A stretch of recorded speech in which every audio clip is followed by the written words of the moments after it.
Lest we forget at least an over-the-shoulder acknowledgement to the very first radical from all our legends, mythology, and history. And who is to know where mythology leaves off and history begins? Or which is which? The first radical known to man who rebelled against the establishment and did it so effectively that he at least won his own kingdom. Lucifer. That was written by Saul Alinsky. America, this is DavidR here. And I know I talk a lot about Saul Alinsky,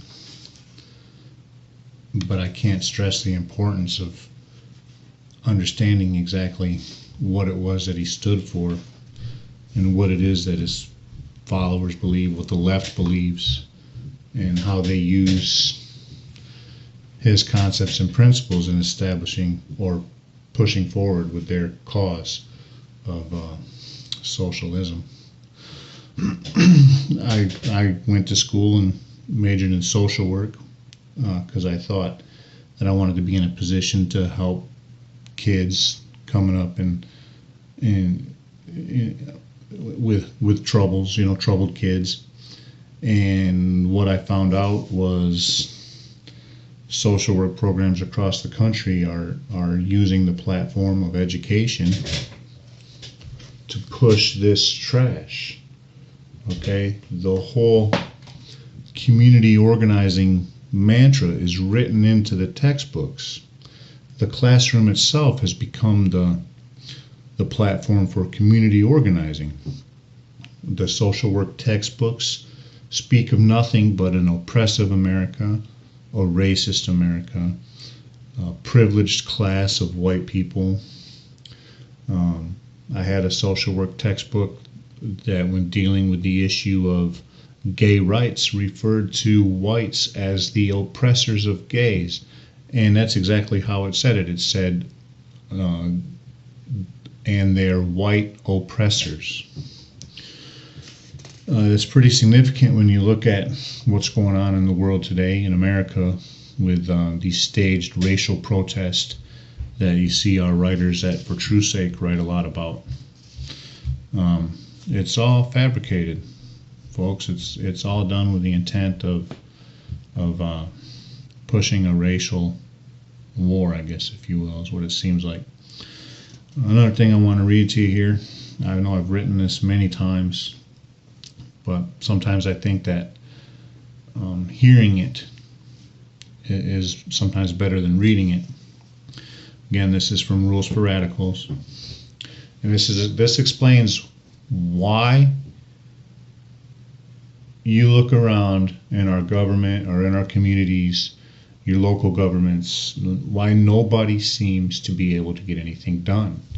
It seems as if it's all being done on purpose, and this is why.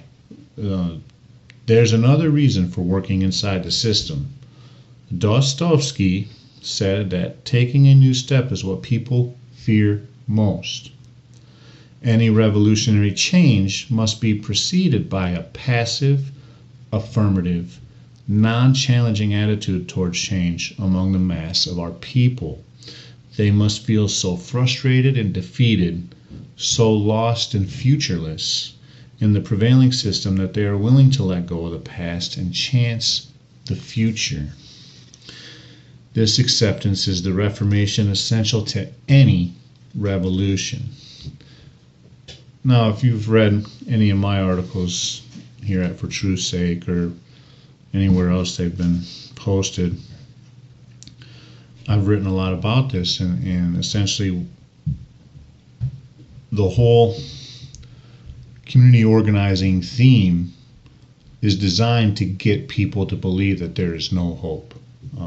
It's designed to get people to believe that they are oppressed. It's designed to get people to believe that they have to look to a leader, to somebody who's going to do things for them, as opposed to understanding that they have the liberty and the potential to do these things for themselves. Okay? the minority communities in this country is a perfect example of this.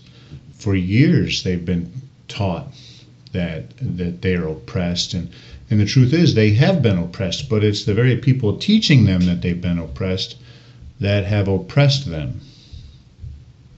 Do you understand what I'm saying? We all know that it was the Democrat Party who formed the KKK. We all know it was the Democrat Party who was for Jim Crow segregation. It was even Woodrow Wilson, a Democrat president, that resegregated parts of the government that had already been desegregated. So the whole history of black oppression in America completely 100% belongs to the Democrat Party. But yet it's the Democrat Party now claiming to be the heroes of the minority populations, and that this is that community organizing model in play. They're making promises that they're not keeping. They're keeping them oppressed, and then they're pointing to our system of government as the reason. But if you go looking through all the communities throughout America that are impoverished and riddled with gang violence, we all know that nobody says anything when black gang members are shooting each other. You know, they've all been governed by the Democrats for years and years. Detroit, 60 years of Democrat governance, and look what happened. Before that, it was one of the most prosperous cities in the world. You know, we have to wake up to this, America. If we don't realize that the Republicans too, the Republicans not fighting back against the Democrats, are guilty of carrying out this strategy. They sold out their power to the executive branch. Why? So we would lose hope in the system. Okay? That's the bottom line. You have to realize that these people here, their morality is different than yours. Okay? They don't believe in a truth. They don't believe even in a universal right or wrong. To them, the highest level of morality is selling out their own soul, corrupting themselves for what they believe to be the greater good, okay? Because most of these people don't believe in God. They hate Christianity, as you know. The left does. They hate Christianity. They're not thinking along the lines of divine morality. What they believe is that man is capable of creating a utopia. Man is capable of reaching a higher level of evolution, a higher level of consciousness, and that to reach that you have to give them all the power in order to get it. And in order to reach that point, they feel that anything they do is justified. The ends justify the means. Their morality tells them that it is okay to corrupt themselves, because corrupting themselves shows a level of care for the greater good of mankind. And that's the truth. That's what they believe. You know, how do you win against somebody who has that type of morality? You know, that's a good question. How do you win when somebody has that type of morality? You know, because they're willing to do anything, they're willing to say anything. You know, they're willing to accuse somebody else of bringing in, the Democrats are willing to accuse the Republican Party of bringing in the Ebola virus because of a cutback in a budget. But that doesn't stop anybody from dropping bombs overseas. It doesn't, a cutback in a budget doesn't stop anybody from giving, food stamps to illegal immigrants while the value of our dollar keeps dropping. Anybody out there who has kids knows that going to buy a gallon of milk these days almost breaks you. But yet, our government's giving our tax dollars to people that don't even want to work for it, that think they're entitled. So the only thing that thank God there is a truth.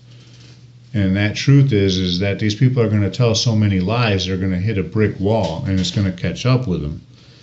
And I think that's our best hope right there. But you can't just sit around and hope for that to happen. You've got to make that happen. You got to be willing to be out there calling them out and proving them wrong, which is something that is severely lacking in our Republican Party today.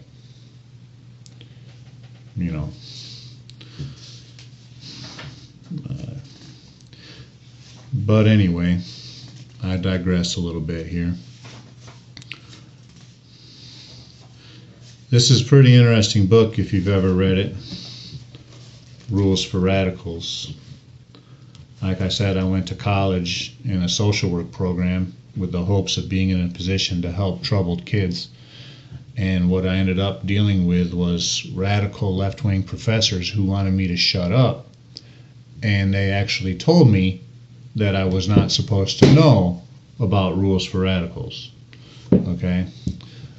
They actually tried to kick me out of the college because I wrote an academically sound paper disputing their white privilege theology. Okay? I watched in that classroom an entire class of people, out of a fear of failing or being humiliated, admit that they didn't know how racist they were until they learned about white privilege. Tell me there's not an agenda. Every year, teachers, college professors, politicians flock to Wisconsin to have the annual White Privilege Conference. I don't know. I mean, look, I got holes in my shirt. I don't know how privileged I am. But one thing that I learned there, and I had hinted to this in one of my last articles about how you fight back. I went and I told them the whole purpose of the social work program was to help alleviate oppression, so they claimed. And they were going to sit there and act like that telling me I wasn't fit for their program because I didn't agree with them wasn't oppressive. When you throw that in their face, they couldn't argue with me. That was an argument that I won. And that's what's got to happen.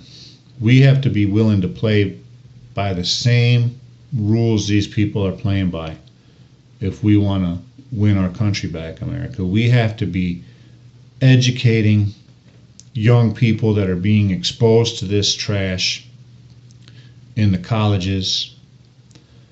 We have to take them in and reverse this indoctrination. And if you have kids, you're almost doing that every day anyway, because your kids are coming home from school with trash in their brains from these left-wing high schools. Listen to this. Make the enemy live up to their own book of rules. You can kill them with this, for they can no more obey their own rules than the Christian church can live up to Christianity. Okay? That's what we need to do to them.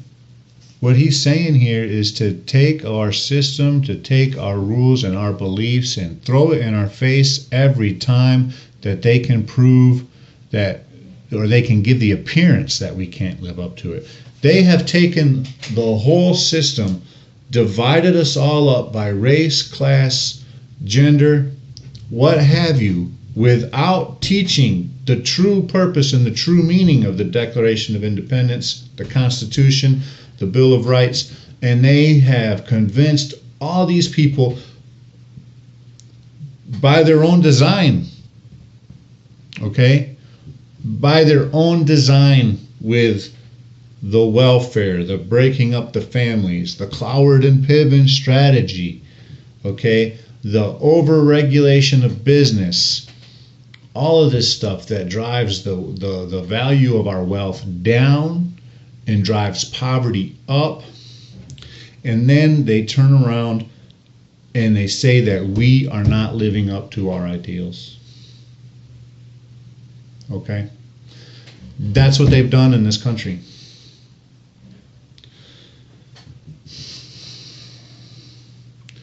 Ridicule is man's most potent weapon. It's almost impossible to counterattack ridicule. It infuriates the opposition, who then react to your advantage.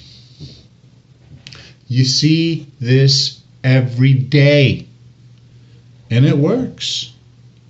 These Democrats, these liberals, these socialists, communists, what have you, they get up and they attempt to ridicule and demonize everybody for anything, for having any belief that goes against what they say is right.